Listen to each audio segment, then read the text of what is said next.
रहीम अस्सलाम वालेकुम। कैसे हैं आप? आज हमने 10th क्लास की एक्सरसाइज 1.3 और उसका क्वेश्चन नंबर 11 सोल्व करना है। इसके 10 पार्ट हमने सोल्व कर लिए थे, आज हमने 11 सोल्व करना है। यहाँ पे हमारे पास क्वेश्चन है सोल्व द फॉलोइंग इक्वेशंस, यानी इसमें था कि हमारे पास जितनी भी इक्वेशंस हैं उसको हमने सोल्व करना है। अब यहाँ पे जो क्वेश्चन है हमारे पास 2x⁴ plus x⁴ minus 6x² plus x plus 2 equal है ज़ीरो के। तो इसमें हमने क्या करना है कि यहाँ पर हमारे पास जो वेरिएबल है, वेरिएबल की पावर हमारे पास यहाँ पे 4 है, यहाँ पे 3 और यहाँ पे 2 है। तो हमने ऐसे करना है कि इनको डिवाइड करना है, यानी यहाँ पर जितनी भी टर्म्स पड़ी हैं उसको डिवाइड करना है कि हमारे पास जो फर्स्ट पे वेरिएबल होगा उसकी पावर 2 आ जाए।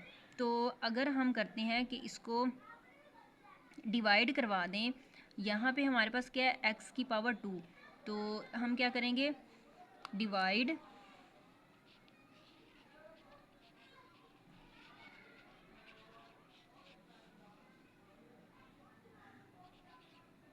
x2 ऑन बोथ साइड, यानी हमने दोनों तरफ x⁴ 2 को डिवाइड करवा देना है। तो यहाँ पे देखें हमने उसको डिवाइड करवा दिया है, यहाँ पे भी x⁴ 2, इधर भी x⁴ 2, इधर भी और यहाँ पर भी और यहाँ पर भी, यानी ये जितनी भी टर्म्स थी उसको हमने डिवाइड करवा दिया x⁴ 2 के साथ। तो इसको भी हम डिवाइड कर देंगे क्योंकि मैंने लिखा है ऑन बोथ साइड, यानी दोनों तरफ हमने इसको डिवाइड करना है। अब यहाँ पे क्या आएगा कि ये x⁴ 2 है और यहाँ पर x⁴ है, तो ये 2 और यहाँ से 2 कैंसिल हो जाएंगी और ऊपर सिर्फ हमारे पास x⁴ 2 ही बच जाएगी। तो मैंने जैसा कि आप लोगों को बोला था कि हमने ऐसे यानी उतने वेरिएबल्स के साथ मल्टीप्लाई करवाना है, यानी या डिवाइड करवाना है कि हमारे पास वो कैंसिल होके यहाँ पर x⁴ 2 बच जाए। तो हमने क्या किया, x⁴ 2 को डिवाइड किया जितनी भी टर्म्स यहाँ पे थी। तो यहाँ पे मैंने यहाँ पे इसको किया तो ये 2 यहाँ से कैंसिल हो गई और यहाँ से 2 यहाँ से, तो यहाँ पे बच गई x⁴ 1।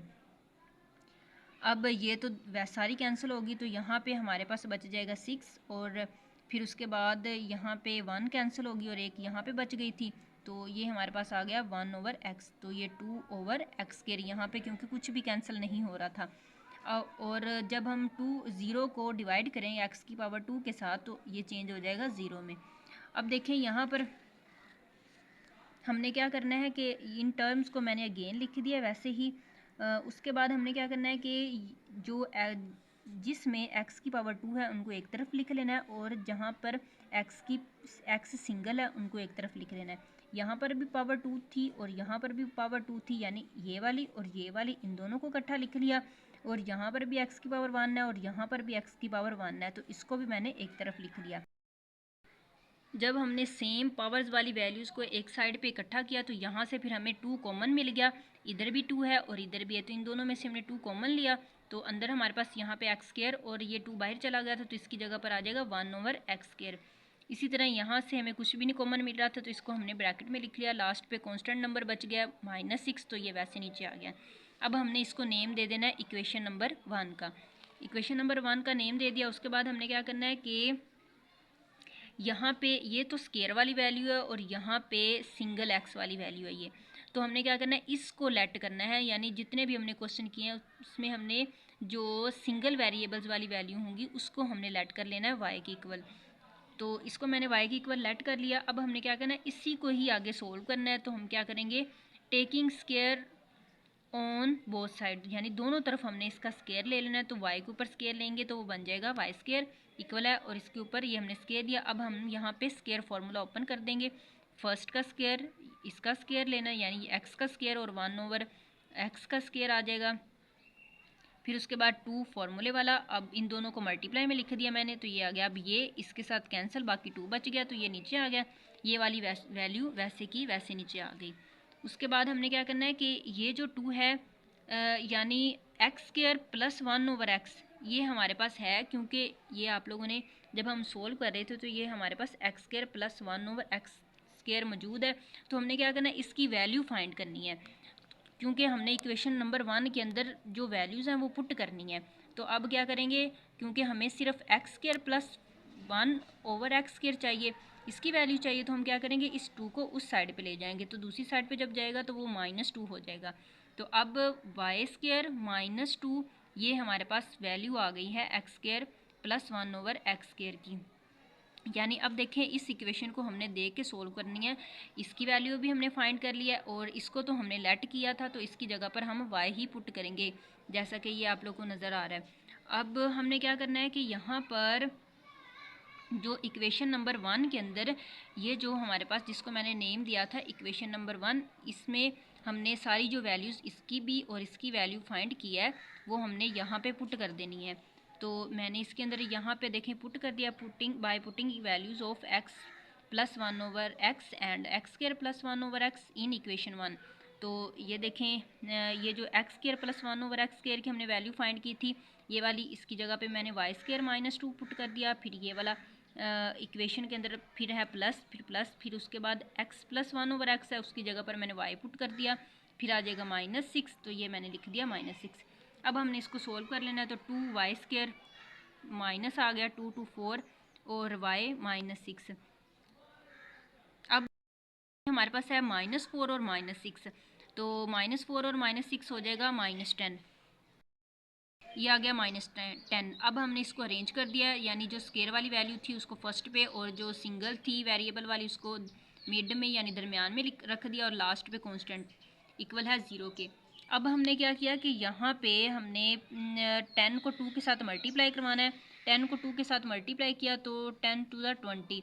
अब हमने क्या करना है कि इसी को यानी ऐसे दो नंबर लेने हैं, ऐसे दो जोड़े लेने हैं जिसको पेयर बोलते हैं, लेने हैं कि उसको अगर हम मल्टीप्लाई करवाएं तो वो हमारे पास 20 बनता हो और उसको प्लस या माइनस करवाएं तो 1 बनता हो। तो अगर हम इसको करते हैं 5 × 4 तो वो हो जाएगा हमारे पास 20। अगर 5 में से 4 माइनस करते हैं तो हमारे पास हो जाएगा 1। तो इसका मतलब है कि ये हमने एग्जैक्ट पेयर बनाया है। तो यहाँ पे देखें 4 को 5 के साथ मल्टीप्लाई किया तो वो 20 आ गया, अगर 5 में से 4 माइनस करते हैं तो ये 1 आ गया।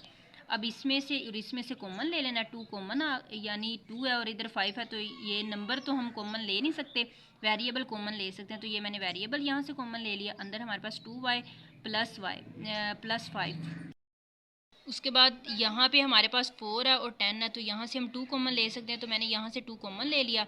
2 × 2 = 4 और 2 × 5 = 10, तो यहाँ से -2 कॉमन ले लिया, अंदर हमारे पास 2y बच गया और यहाँ पे 5 आ गया। अंदर साइन चेंज हो जाएगा क्योंकि बाहर हमारे पास माइनस था। अब 2y + 5 2y + 5 दोनों सेम है, इसका मतलब है कि ये हमारे पास दुरुस्त इसको हम सोल्व कर रहे हैं, तो बाकी हमारे पास y - 2 ये आ गया। अब y - 2 इसको भी और 2y + 5 इस दोनों को हमने इक्वल रख लेना 0 के अलग अलग, इसको भी मैंने 0 के इक्वल रख दिया और इसको भी रख दिया। अब ये -2 उधर जाके हो गया प्लस का 2 और y की वैल्यू हमारे पास आ गई 2। इसी तरह 5 प्लस का उधर जाके हो जाएगा माइनस का और 2 इधर मल्टीप्लाई हो रहा उधर जाके हो जाएगा डिवाइड, तो -5/2 आ जाएगा। अब ये हमारे पास दोनों y की वैल्यू आ गई। अब यहाँ पे हमने y लेट किया था, यानी y इक्वल हमने पीछे किया लेट किया था x + 1/x। तो अब हमने क्योंकि हमें y की वैल्यू मिली है तो इस y की जगह पर हमने y की वैल्यू पुट करनी है, दोनों ये भी और ये भी अलग अलग। तो यहाँ पे -5/2 आ जाएगा और ये x + 1/x, इसका तो हमने एलसीएम लिया तो हमारे पास x² + 1/x आ जाएगा और ये वाली वैल्यू वैसे। यहाँ पे अब हमने क्या करना है कि क्रॉस मल्टीप्लिकेशन कर लेनी है, तो क्रॉस मल्टीप्लिकेशन में 5 मल्टीप्लाई हो जाएगा x के साथ तो आ जाएगा -5x। इसी तरह 2 इधर मल्टीप्लाई होगा तो आ जाएगा 2x² + 2 × 2। अब हमने क्या करना है कि ये जो -5x है वो इस साइड पे चला जाएगा तो वो प्लस में चेंज हो जाएगा। अब मैंने इसको इधर करके लिख दिया है, यानी इस साइड पे और इक्वल है 0 के। तो अब यहाँ पे हमारे पास है, हमने यहाँ पे x² के साथ जो यहाँ पे वेरिएबल होता है उसको और कांस्टेंट नंबर को लेना होता है, इन दोनों को मल्टीप्लाई करवाना होता है। तो मल्टीप्लाई करवाने से हमारे पास 4 आ जाएगा। तो अब हमने इसका पेयर बनाना है, तो ऐसा नंबर लेना है कि जिसको अगर हम मल्टीप्लाई करवाएं तो वो 4 आ जाए और प्लस करवाएं तो हमारे पास 5 आ जाए। तो अगर हम 4 × 1 = 4 लेंगे, यानी 4 को 1 के साथ मल्टीप्लाई करवाएंगे तो वो 4 ही आ जाएगा, अगर हम इनको प्लस करवाते हैं तो वो 5 आ जाएगा। अब हमने क्या करना है कि ये हमने लिख दिया यहाँ पे 4x + x + 2। अब यहाँ पे इन दोनों में से कॉमन ले लेना है और इन दोनों में से कॉमन ले लेना है। तो ये यहाँ से हमें 2 भी कॉमन मिल रहा है और x भी, तो 2 कॉमन ले लिया और x भी हमने कॉमन ले लिया। तो यहाँ पे एक x बच गया था, वो अंदर आ गया, प्लस फिर 2 2 ज़ा 4, फिर उसके बाद x प्लस 2, इन दोनों में से कुछ भी कॉमन नहीं मिल रहा, तो यहाँ पे आ जाएगा 1 x प्लस 2। अब यहाँ पर भी x प्लस 2 है और यहाँ पर भी x प्लस 2 है, इसका मतलब है कि दोनों सेम है, तो इसका मतलब है हमारा क्वेश्चन दुरुस्त है। अब हमने क्या करना है कि 2x प्लस 1 ये आ जाएगा और फिर x प्लस 2 ये आ गया, दोनों को इक्वल रख दिया हमने 0 के। तो यहाँ पर अब दोनों को अलग अलग, यहाँ पे अब हम क्या करेंगे कि अलग अलग दोनों को इक्वल रख देंगे 0 के। तो यहाँ पे 2x प्लस 1 इक्वल है 0 के, ये जो प्लस 1 है वो उधर जाके हो जाएगा -1 और ये 2x इक्वल है -1 के। तो इसको हमने क्या करना है, हमने x इधर रहने देंगे और 2 इधर मल्टीप्लाई हो रहा है, उधर जाके हो जाएगा डिवाइड। तो यानी ये चेंज हो जाएगा, x इक्वल है -1/2। इसी तरह हमने यहाँ से करना है कि ये जो प्लस का 2 है उधर जाके हो जाएगा माइनस का 2। तो हमारे पास 2x की वैल्यू आ गई है। उसके बाद मैंने आपको बोला था कि हमने क्या करना है कि दोनों को x के इक्वल पुट करना है। तो यहाँ पर भी मैंने y की वैल्यू पुट की है, यानी यहाँ पे हमारे पास y इक्वल है x प्लस 1/x था, तो यहाँ पे मैंने क्या किया, y की वैल्यू पुट कर दी, बाकी वैल्यू वैसे ही है। तो यहाँ पे हमने एलसीएम लिया जैसे हमने इस तरफ लिया था। एलसीएम लेने के बाद फिर हम क्या करेंगे, x को इधर मल्टीप्लाई करवा देंगे, 2x इक्वल है x² प्लस 1, ये आ गया।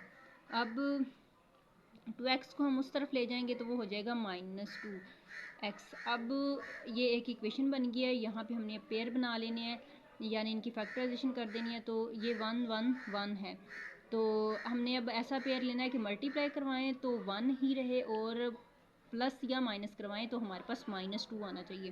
तो देखें 1 1 1 ही रहेगा और -1 और -1 वो हो जाएगा 2। तो ये देखें -2 और यहाँ पे आ गया x, इन दोनों में से कॉमन लिया, हमारे पास x आ गया, अंदर x -1 बच जाएगा, ये माइनस कॉमन लिया हमने और यहाँ पे कुछ भी कॉमन नहीं था तो यहाँ पे 1 आ गया।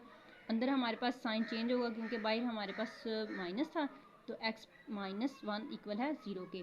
अब x -1 दोनों सेम है, तो बाकी हमारे पास आ जाएगा x -1 दोनों को इक्वल रखा, यानी दोनों को इक्वल रख दिया हमने 0 के। तो दोनों आपस में सेम है, तो हमने क्या करते हैं, ऊपर स्केयर लगा देना है। तो स्केयर को हम किस तरह कैंसिल करेंगे, क्योंकि हमने जस्ट x की वैल्यू लेनी है, तो हम क्या करेंगे, स्केयर को ख़त्म करने के लिए लिखेंगे यहाँ पे टेकिंग स्केयर रूट लिया, तो स्केयर रूट लेने से ये जो स्केयर है स्केयर रूट के साथ कैंसिल हो जाएगा, बाकी हमारे पास बच जाएगा x -1 इक्वल है 0 के, क्योंकि जो 0 का स्केयर रूट लेंगे वो भी हमारे पास इक्वल होगा 0 के ही। अब x -1 इक्वल है 0 के, तो ये जो -1 है उस साइड पे जाएगा तो वो प्लस का हो जाएगा। तो अब x की वैल्यू हमारे पास इक्वल आई है 1 के। अब हमने इसका सोल्यूशन सेट लिखना है, तो अब हमारे पास इसका सोल्यूशन सेट आ गया। सोल्यूशन सेट यहाँ पे आया है, सोल्यूशन सेट इज़ 1 -2 और थर्ड वाला आया है हमारे पास -1/2। तो हमारा क्वेश्चन नंबर 11 कंप्लीट हुआ। आई होप आप लोगों को क्वेश्चन की समझ आ गई होगी। Please subscribe to my channel. Thank you so much. अल्लाह हाफिज़।